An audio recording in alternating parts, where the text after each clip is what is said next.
They always say, we only use 10% of our brain. But that's a myth, an urban legend. The truth is, scientifically, we use almost 100% of our brain. But, here's the question. If we're using 100% of our brain, why isn't everyone an Einstein? Why don't geniuses walk among us on the streets? Why aren't we operating at the peak of our potential?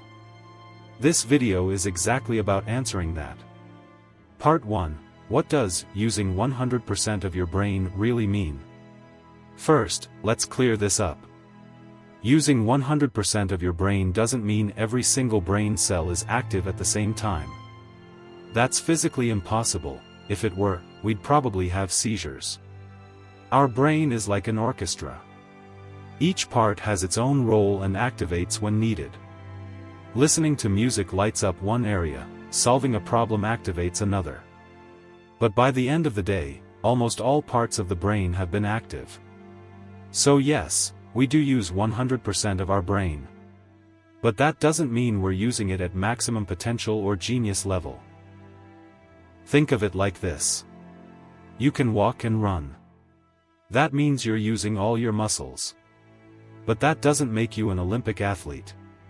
Because using muscles efficiently, focused, and systematically is something else entirely. Intelligence works the same way.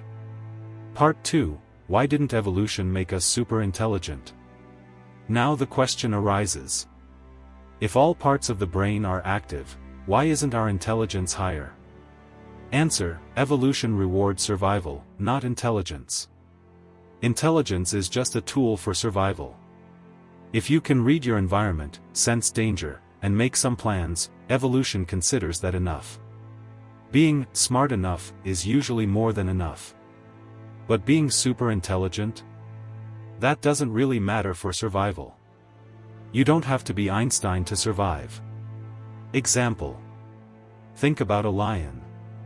It's not super smart but survives because it's strong, agile, and a good hunter. Humans are smart, but even intelligence comes at a cost. The brain is one of the most energy-consuming organs. It's only 2% of our body weight but uses 20% of our energy. So nature gave us enough intelligence to not waste energy. Superintelligence is a luxury. Part 3. Why was Einstein different? What about Einstein? Why was he so different? Studies show Einstein's brain had some unusual features. For example, his parietal lobe, responsible for math and spatial thinking, was unusually developed. His neurons' connections, the amount of white matter, and nerve pathways were denser and faster than average. Plus, he was endlessly curious, kept researching and thinking. So both biology and environment came together. But remember, Einstein didn't use 100% of his brain all at once, he used a well-trained part of it extraordinarily well. Part 4. What determines intelligence? Intelligence isn't fixed. Genetics, environment, nutrition, education, social interaction, stress levels. All affect how well your brain works. Recent studies show the brain is plastic, meaning it can change and learn throughout life. But if this potential isn't used, it rusts away. Think of it this way. Having a piano doesn't make you a virtuoso. You have to play, practice, and learn. Part 5. How can we boost our brain's potential? Yes, we use our whole brain.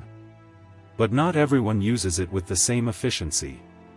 Here's where the real difference begins. There are habits and techniques proven by science to boost your mental potential. Some of them are: deep focus. Pushpin: the brain works best when distractions are minimal. Multitasking is a killer for the mind. Even just 1 hour a day of deep focus on one subject can dramatically increase learning capacity. During this, your brain strengthens synaptic connections and builds new neural pathways. Learn something new every day.